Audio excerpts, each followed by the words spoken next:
Hello, welcome to the Exposed Truth. Today we are now on our fifth episode of the series of invisible blessing. Now I said invisible blessings are blessings which are there, but due to one or two things we can't see them. And in the previous videos we've been talking about idol worship, which is very, very common in our days, which has served as a hindrance, and because of that, most of us we can't see the blessings that God has given us. So today, this episode is about an idol of fear. Now, idol of fear, it is also a mental idol because fear is normally in mind. Okay? Fear is something which a lot of people are struggling with these days. Now, according to Billy Graham's report, it says about 12% of people in our neighborhood are going through fear and anxiety. So that means it's really serious. Now, we might have different things that we are afraid of, but whatever that we are afraid of, it is serious. Okay? Now, there is something that I want you to know. Satan used the emotion of fear as one of his most effective means of hindering progress among the people of God. So, fear is also an emotion, okay? Fear is in the mind because the way people picture things which they are afraid of is different from one another. There are some things that when you see, you would think this is dangerous. You might be afraid, but when I see, it's just normal. So there is a saying here that what a dog normally sees and make noise, when a cat sees, it relaxes. So, in other words, in the mind of dog, everything which is not familiar to them is dangerous. But cat, it is normal. So that's why I see fear as emotion which is deep within us. Okay? Now, what is fear? If somebody asks you fear, now, according to Webster Dictionary, fear is defined as an unpleasant emotion caused by the belief that someone or something is dangerous, likely to cause pain or threat. So fear is in motion, okay? So there are two kinds of fear which I consider them as bad fear and good fear. And now probably you are laughing. You said, do we have fear which is good and fear which is bad? Yes, we do have. Because of the Greek word. The Greek word for fear is phobeo, which means to put to flight by terrifying, to flee, or be afraid.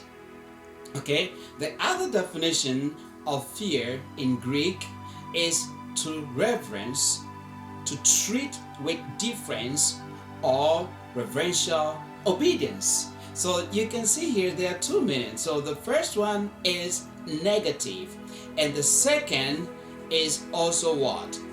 Positive. So the good fear is the fear that we have for God. You see, we fear God, right? The fear that we have for people who are older than us, the fear that we have for our parents, the fear that we have for our boss, the fear that we have for even religious leaders. These are good fear. It is fear that is very helpful, okay? It is a good fear, it is a beneficial, and it's also to be encouraged because the Bible says the fear of God is the beginning of wisdom. And we believe when you fear your parents, normally it's not because they will hit you or kill you, especially when you are old enough to take care of yourself, you're working, but you give them some kind of respect. You consider them as those who are older than you, so you respect them. So the same way, the fear that we have for God is not that God will hit or kill us, but it seems when we sin or doing something which is contrary to what the Bible is telling us to do, we are disgracing God. So for us not to disgrace God, we give that respect, we fear, we give that reverence to God for God to give us the blessing. Now, the negative part of fear can really destroy our life. That's what we are going to talk more about. The negative fear is fear which can literally put you into prison. You'll be in prison, could be in your own house. You don't want to go out because you're afraid to die. You don't want to go out because you're afraid to meet bad people. And because of fear, we don't give even second chances. When we fail, we fear to try again. We fail, we fear to try, give another chance to ourselves, to other people. Now, this kind of fear is normally very, very dangerous because you cannot live to your full potential or the life that God has given us.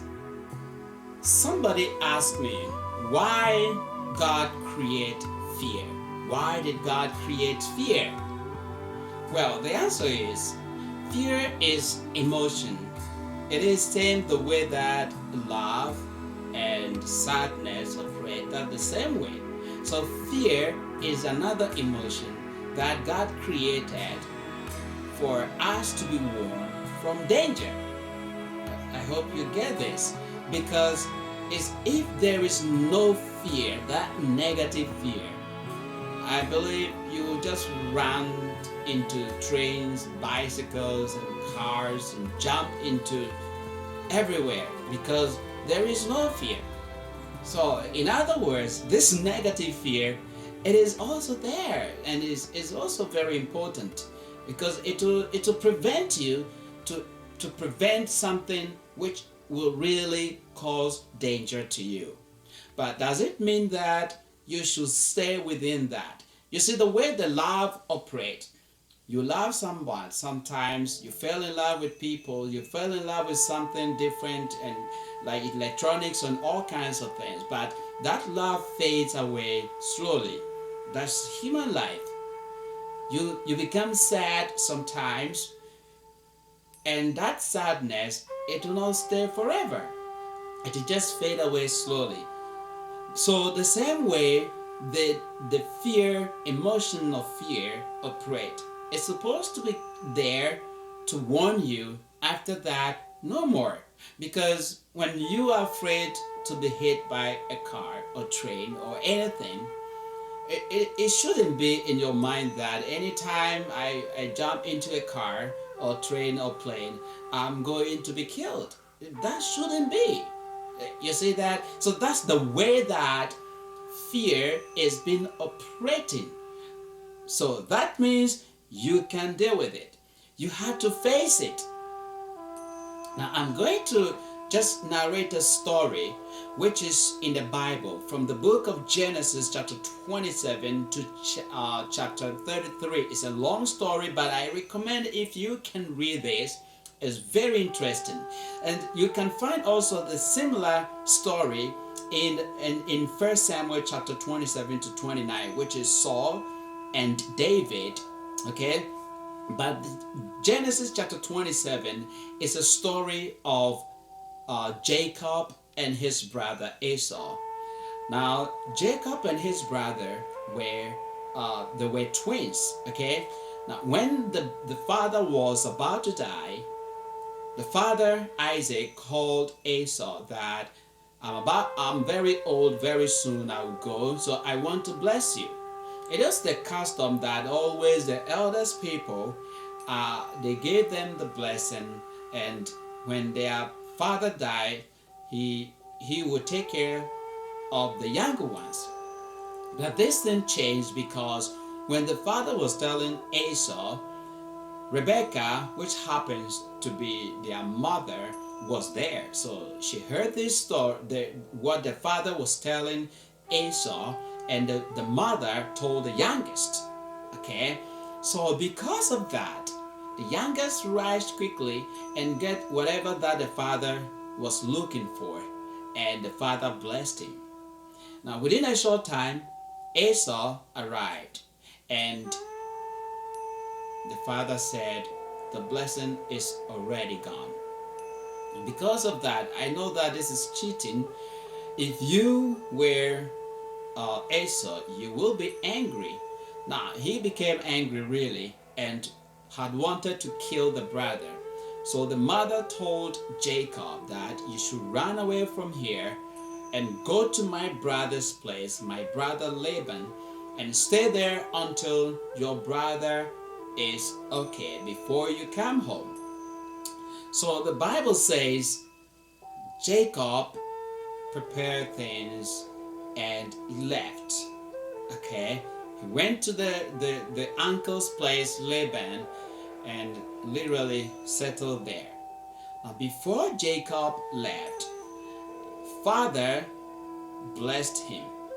He blessed Jacob in such a way. We can get this from the book of Genesis, chapter 28, verse 3. And it says, may God Almighty bless you and make you fruitful and increase your numbers until you become a community of peoples. Verse 4. May he give you and your descendants and the blessing given to Abraham, so that you may take possessions of the land where you now reside as a foreigner, the land God gave to Abraham. So you can see here, the father blessed Jacob, really. And while Jacob was going, this is also the blessing from God. God appears to Jacob in a dream, okay? Appears to Jacob in a dream, and look at the verse 13. There above it stood the Lord, and he said, I am the Lord, the God of your father Abraham, and the God of Isaac. I will give you and your descendants the land on which you are lying. 14. Your descendants will be like a dust of the earth and will spread out to the west, to the east, to the north, and to the south. All peoples on earth will be blessed through you and your offspring. I am with you and will watch over you. You see here, Jacob got blessing from his father, and God also confirmed. Now, what should have gone wrong if you have the blessing from your father and have the blessing also from God? I think everything should work perfectly, but things did not work as it is. Now, this is very interesting story. Now, after this blessing from Jacob's father and God, still things became so hard. Now, if you read the story, God promised to be with Jacob wherever he goes, wherever he dies, he will still be with him. The story is very amazing because when Jacob arrives in his uncle's place, Jacob saw his uncle's daughter, who was very beautiful, and Jacob fell in love. And his uncle said, if you want to marry my daughter, you have to work for me for 7 years before you marry her.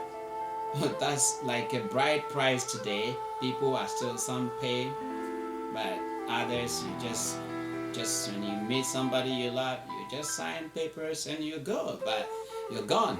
But here, he was asked to work for 7 good years. And he did that. Now, guess what? The night that they showed the lady to Jacob, because they have to cover the lady's face and off the light, and you do whatever that you have to do with her at night, and the next day you will see her face. And what happened was, Jacob woke up in the morning and it was a wrong lady. He deceived the brother, ran away because of fear, and this is what has happened. He became angry and then went to his in-law and said, "This is not the lady I'm looking for." And the in-law said, "In our custom, the elders have to get married first before the youngest. So if you still want the youngest, you have to work for another 7 years." This is really something. So he worked for another 7 years to marry the youngest. Now,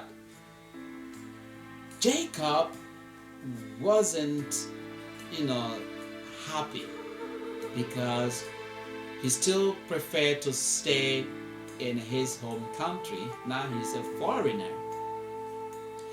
All these things happened because of fear.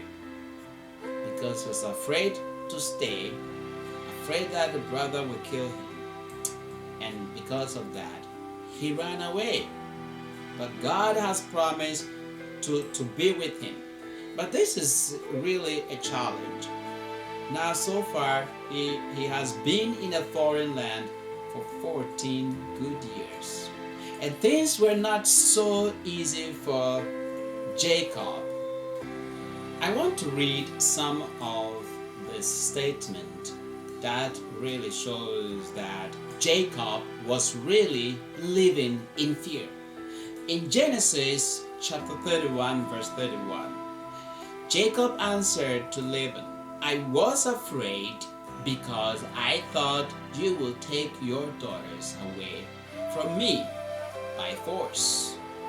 And Genesis chapter 31, verse 53, "May the God of Abraham and the God of Noah and the God of their father judge between us." So Jacob took an oath in the name of the fear of his father Isaac. And in Genesis chapter 32, which is quite interesting, verse 7, "In a great fear and distress, Jacob divided the people who were with him into 2 groups, and the flocks and herd and the herds and the camels as well." So we see here, in a great fear. Now, if you read those chapters, you can see what Jacob was going through. Brothers and sisters, fear is not something good that we should entertain for life. We should be fear negatively, yes, that things can kill or hurt us, but it shouldn't be something that you be in, because you will not be free. Jacob became very successful. If you read those chapters, he was so rich because what God said to him was really working. God was upon him. God's blessing was upon him, and everything that Jacob did seems a blessing. Even Laban saw that, but Jacob became so frustrated. He was in fear for how long? Do you know? I read this from Genesis chapter 31, verse 41. This is what Jacob said to Laban. "It was like this for the 20 years." How many years? 20 years I was in your household. I worked for you 14 years for your two daughters, and 6 years for your flocks, and you changed my wages 10 times, reducing it. And in 42, if the God of my father, the God of Abraham, and the fear of Isaac had not been with me, you would surely have sent me away empty-handed. But God has seen my hardship and the toil of my hands, and the last night he rebuked you. We can see here Jacob was desperate. Now, as time uh, went on, God told Jacob to go back to his country or go back to where he came from. But he was afraid to go because of the brother. He was afraid because the brother was still there. Now you can see how many years? 20 years living in a foreign country. And all these days he was afraid. There was fear. Afraid of the in-law, afraid of the brother, afraid that every mistake he will make, things will not go well. Brothers and sisters, fears are there to warn us, but we should not stay with them to control us. It is always important that we are born, naturally, that no matter what, you will die.